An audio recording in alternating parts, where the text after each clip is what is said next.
দুলাভাই, আপনি আমাকে গোয়ালঘরে নিয়ে আসলেন কেন? আমি বললাম, আজ আমি তোমার কোনো কথা শুনব না। তোমার কোনো বাধা আমি আজ মানব না। দুলাভাই, আমি একটা বাচ্চা মেয়ে। আপনি আমাকে যেতে দিন। আমি পারব না আপনার সাথে। তুমি পারো আর না পারো সেটা আমার দেখার বিষয় না। আমি আজ তোমাকে কিছুতেই যেতে দিব না। তারপর দুলাই ভাই আমার সাথে জোর করে বাকি ঘটনাটা গল্পতেই বলছি। আমার বিয়ে হয়েছিল অনিলা নামের একটা মেয়ের সাথে। আমার একটা 10 বছরের শালী ছিল। আমার শালীকে তো আমি বাচ্চা মনে করতাম, কিন্তু সে তো পুরাই নায়িকার মতো। আমার স্ত্রী প্রেগনেন্ট হয়েছিল। তখন সে খুব অসুস্থ হয়ে পড়েছিল। তাই বাড়ির কাজকর্ম ও তার সেবার জন্য আমার স্বামীকে আমার বাড়িতে নিয়ে এসেছিলাম। কারণ আমার বউ যখন চিকিৎসার জন্য হসপিটালে গিয়েছিল আর আমি অফিস থেকে যখন বাড়িতে এলাম, তখন আমার শালী আমাকে বলল, দুলাভাই আসুন, আমরা গোয়ালঘরে যাই। তারপর আমার শালী আমায় গোয়ালঘরে নিয়ে আমার সাথে যা করেছিল তা শুনলে তোমাদের মাথা নষ্ট হয়ে যাবে। আমার বউ অনিলা খুবই চটপটে মেয়ে, আর আমার এরকম মেয়ে পছন্দ। কিন্তু সমস্যা সেই সময় ছিল যখন অনিলা প্রেগনেন্ট হয়। ডাক্তার তাকে বিদেশ নেওয়ার জন্য বলে, কিন্তু ওর ভিতরে ভিতরে খুব দুর্বল ছিল। আমাদের বাড়িতে এরকম কেউ ছিল না যে ওকে বসিয়ে সামলাতে পারে। এই কারণে আমাকে বাধ্য হয়ে আমার শালী সীমাকে আমাদের বাড়িতে রাখার জন্য আমার শাশুড়িকে বলতে হয়। কেননা বাড়িতে শুধু আমি একাই থাকতাম। আমার শুধু এক মা ছিল, সে অসুস্থ হলে শাশুড়ি আমার কথা শুনে আমার সাথে আমার ছোট শালীকে পাঠিয়ে দেওয়ার জন্য রেডি হয়ে গেল। আমার শালীর বয়স 10 বছর, কিন্তু সে হয়তো একটু পাগলা টাইপের। আমাদের বিয়েতে সে আমার দিকে তাকিয়ে হেসে যাচ্ছিল। আমি ওর হাসির জবাবে যখন হেসেছিলাম, তখনও লজ্জাতে দৌড়ে বাইরে চলে গিয়েছিল। ওর ব্যবহার দেখে আমার খুব অদ্ভুত লেগেছিল। যাই হোক, আমার শাশুড়ি স্বামীকে ডেকে বলতে লাগলেন, সীমা, নিজের কাপড়-চোপড় ব্যাগে ভরে রেডি হয়ে নে, তোর জামাইবাবু তোকে নিতে এসেছে। এই কথা শুনেও তাড়াতাড়ি করে নিজের ঘরে চলে গেল। আর কিছু সময় পরে একটা ছোট ব্যাগ নিয়ে বেরিয়ে এলো। আমি বাইকে করে আমার শ্বশুরবাড়িতে এসেছিলাম। এই কারণে নিজের বাইকে ওকে বসাতে হতো। আমি ওর ব্যাগ সামনে রেখে দিলাম আর ওকে পিছনে বসার ইশারা করলাম। ও মোটরসাইকেলে বসে পড়ল। এই অবধি ঠিকই ছিল, কিন্তু যখন অর্ধেক রাস্তা গেলাম, হঠাৎ এই ঘটনায় আমি চমকে উঠেছিলাম।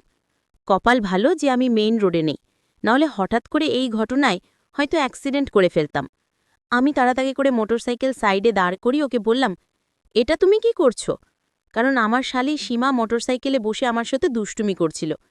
তাই তোমার যদি মোটরসাইকেলে ভয় লাগে, তাহলে তোমার যদি ধরতে হয় তাহলে তুমি আমার কাঁধের ওপর হাত রাখবে। আমার কথা শুনেও তাড়াতাড়ি করে ঠিকঠাক হয়ে বসল। এরপরে আমি ওকে বাড়িতে নিয়ে এলাম। অনিলাকে দেখেও খুব খুশি ছিল। সমস্ত কাজ অনিলা সীমাকে বুঝিয়ে দিয়েছিল। সীমা জল খাবার অদিতির ঘরে নিয়ে দিত, আমার অফিসের কাপড় আয়রন করে দিত। একদিন আমি আমার বাথরুমে স্নান করছিলাম। বেশিরভাগ সময় যখন শরীর খারাপ লাগত, তখন ঘর থেকে বেরিয়ে বারান্দায় গিয়ে বসত। এখনও বারান্দাতেই বসেছিল। আমি বাথরুম থেকে বেরিয়ে হঠাৎ ঘরের মধ্যে সীমাকে দেখার আগে আমার অবস্থা খারাপ হয়ে গেল। হয়তো আমার আয়রন করা কাপড় রাখতে এসেছিল, কিন্তু ও ফিরে যাওয়ার পরিবর্তে ড্রেসিং টেবিলের সামনে দাঁড়িয়েছিল। আমাকে দেখে ও ঘাবড়ে গেল। আমি বললাম, তুমি এখানে কি করছো? কোনো লজ্জা শরম আছে কি তোমার? আমি বললাম, কি? আমি যাও আমার ঘর থেকে। অদ্ভুত বোকামে। সীমা এরকম কথাতেও চোখের জল ফেলতে ফেলতে ঘর থেকে বাইরে বেরিয়ে গেল। আমি রাগে গজগজ করতে করতে নিজের কাপড় পরে যখন বাইরে এলাম, তখনও অনিলার পাশে বসে কান্না করতে বলেছিল। দিদি, আমাকে বাড়িতে রেখে এসো। আমি তোমাদের বাড়িতে থাকতে চাই না। জামাইবাবু সবসময় আমাকে বকতে থাকে। তোমার এই লিপস্টিক আমার ভালো লেগেছিল, তাই তাই আমি একটু লাগাচ্ছিলাম। আমাকে ঘর থেকে বাইরে আসতে দেখে অনিলা আমাকে বলতে লাগল, সুজন, কী সব কাজ করো না তুমি? আমার এই বাচ্চা বোনটিকে শুধু শুধু এত বাজেভাবে বকছো কেন? তোমার বাড়ির সমস্ত কাজের দায়িত্ব ওর উপরে এসে পড়েছে। বিয়ের আগে কোনোদিন আমি ওকে দিয়ে কোনো কাজই করাতাম না, কিন্তু এখনও আমার অসুবিধার কারণে এখানে এসেছে। তাই তোমার নিজের ব্যবহার ওর সাথে ভালো রাখা উচিত, কিন্তু তার পরিবর্তে তুমি সবসময় ওকে বকতে থাকো। আমি অনিলার কোনো কথার জবাব দিলাম না, বরং বকা দেখে অবাক চোখে ওর দিকে তাকিয়ে রইলাম। ওর বোঝা উচিত ছিল যে কোন সময় ওর বোনের কোথায় থাকা উচিত আর কোথায় থাকা উচিত না। আমি জলখাবার না খেয়ে অফিসে চলে গেলাম। আমার হৃদয় থেকে বিরক্তি অনুভব হতো, কেননা ওর কাণ্ড কারখানা কিছুটা সেরকমই ছিল। একবার আমি ক্লান্ত হয়ে অফিস থেকে তাড়াতাড়ি বাড়িতে এসে দেখলাম সীমার ঘরের দরজা বন্ধ। আমার মনে হলো হয়তো নিজের ঘরে আছে। আমি নিজের ঘরে ঢুকে দেখলাম অনিলা চাদর দিয়ে মুখ ঢেকে ঘুমিয়ে আছে। যতক্ষণ থেকে অনিলা প্রেগনেন্ট হয়েছে ততক্ষণ থেকেই আমাকে কাছে আসতে দিত না, বলতো ডাক্তার সাবধানে থাকতে বলেছে। যদি ওকে দেখে আমার হৃদয়ে অন্য কিছু করার ইচ্ছা হতো, তাই আমি দরজা লক করে অফিসের ব্যাগ এক সাইডে রাখলাম আর বিছানায় উঠে সীমার পাশে গিয়ে শুয়ে পড়লাম। তখন সে বলল, দুলাভাই, আপনি আমার রুমে কেন? আপনি এখানে কেন এসেছেন? আপনার সাথে আমার আর কোনো কথা নেই। আমি বললাম, তুমি এমন করছো কেন? তুমি আমার সাথে কেন রাগ করছো? তখন সীমা বলল, দুলাভাই, আপনি আমার সাথে শুধু ব্যবহার খারাপ করেন। আমি বললাম, ঠিক আছে, আমি তোমাকে আর কখনো বকা দিব না। তখন সীমা বলল, তাহলে দুলাভাই আমার একটা কথা রাখবে। আমি বললাম, কি কথা? সীমা বলল, দুলাই ভাই, আপনাদের গোয়াল ঘরে কি থাকে? আমি বললাম, গোয়াল ঘরে তো শুধু গরু থাকে। আমার শালি তখন বলল, তাহলে দুলাভাই, ওই গোয়াল ঘরে আমার একটা কাজ আছে আপনার। আমি বাচ্চামের কথা শুনে অবাক হলাম, বলে, কি গোয়াল ঘরে কেন? সীমা বলল, গেলেই বুঝতে পারবেন। এর কিছুদিন পর আমি অফিস থেকে ফিরে এসে দেখলাম আমার স্ত্রী কোথায় জানি গিয়েছিল। আমি বললাম, তুমি কোথায় গিয়েছিলে? ও বলল, আমার পেটে খুব অস্বস্তি হচ্ছিল, এই কারণে পাশের বাড়ির মাসিমাকে নিয়ে ডাক্তারের কাছে গিয়েছিলাম। তাদের গাড়ি আছে, তাই তাকে নিয়ে ডাক্তারের কাছে চেক আপ করি এখনই ফিরলাম। আমি বললাম, ডাক্তার কি বলল? ও বলল, ডাক্তার বলেছে এই সময় এরকম একটু হতে পারে, তিনি কিছু ওষুধ লিখে দিয়েছেন। দিন দিন ওকে খুব দুর্বল মনে হচ্ছিল। আমি অনিলাকে বললাম, তুমি আরাম করো, আমি এক্ষুনি আসছি। আমি নিজের কাপড় বদলে ঘর থেকে বাইরে বেরিয়ে এলাম। সীমা সেই সময় রান্নাবান্না করতে ব্যস্ত ছিল। আমি ওর কাছে এসে দাঁড়িয়ে পড়লাম। আমাকে দেখে ওর মুখের রং বদলে গেল। আমি নিজের মাথা নিচু করে নিলাম, কেননা তার কথা আমি রাখিনি। সে বলেছিল গোয়াল ঘরে যেতে। আমার মনে মনে জানতে ইচ্ছা করছে সেই গোয়াল ঘরে কেন যেতে চাই একটা বাচ্চা মেয়ে। যাই হোক, আমি চাইতাম না এই কথাটা অনিলা অবধি পৌঁছাতে, তাই ওকে বললাম, তুমি যে গোয়াল ঘরে যেতে চাও বোনকে কোনো সময় বলবে না। আমার গলার স্বর কিছুটা কঠিন হয়ে গেল, আরও চুপ থাকল। তারপরে আমার অনুভব হলো যে এই কথাটা আমার কিছুটা নরম স্বরে বলা উচিত। তাই আমি বললাম, দেখো, তুমি গোয়াল ঘরে যেতে চাও কেন? কিছু হয়েছে, সেটা শুধু ভুল বোঝাবুঝির কারণে হয়েছে। একে তো তোমার আমার কথা শোনা উচিত হয়নি। একদিন রাতে দুলাভাই ভুল করে আমার রুমে চলে আসে, আর আমি তো একটা বাচ্চা মেয়ে। আমি চাদর মুখে দিয়ে শুয়ে রইলাম। দুলাভাই আমার বোনের ঘর মনে করে আমার ঘরে চলে আসছে, কিন্তু আমি তো জানতাম সে একটা বাচ্চা মেয়ে। কিন্তু আমার সাথে যে কার্যকলাপটা ঘটল সেটা দেখে আমার হুঁশ হয়ে গেল। সীমা বিভর ঘুমেছিল, আর ঘুমের ঘরে তার বোনের সাথে রাতে যা আমি করতাম সেইটা আমি আজ সীমার ঘরে এসে সীমার ঘুমের মধ্যে করে ফেলেছি। যখন সকাল হলো, সীমা সব বুঝতে পেরেছিল। আমার মনে হয়েছিল যে তুমি অনিলা, কিন্তু তারপরেও যা কিছু হয়েছে তার জন্য আমি তোমার কাছে ক্ষমা চাইছি, কিন্তু প্লিজ এই কথাটা অনিলাকে বলো না। আমার নরম স্বরে কথা শুনেও বলতে লাগলো, আমাকে অনিলা দিদি বলেছিল যে আমি যেন তার ঘরে থাকি। আমি বললাম, যাই হোক, যা কিছু হয়ে গেছে সেটা ভুলে যাও। তো সঙ্গে সঙ্গে আমার কথা মেনে নিল, আর আমিও নিশ্চিত হলাম। সময় এইভাবেই কাটতে লাগলো।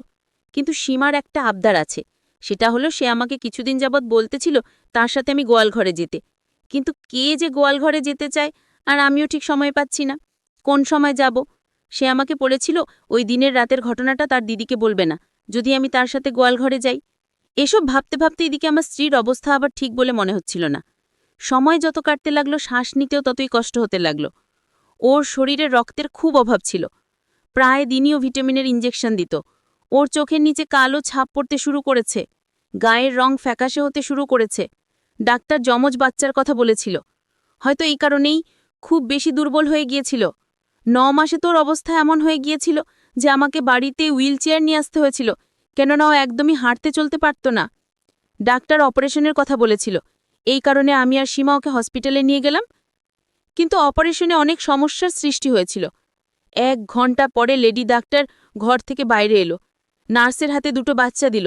নিজের সন্তানকে দেখে আনন্দে পাগল হয়ে গিয়েছিলাম, কিন্তু ডাক্তারের মুখ দেখে আমার হৃদয়ে খটকা লাগলো। লেডি ডাক্তার বলতে লাগলেন, মিস্টার সুজন, আপনার স্ত্রীর অবস্থা খুব খারাপ। এটা শুনেই আমি টেনশনে পড়ে গেলাম, আর বললাম, ওর কি হয়েছে?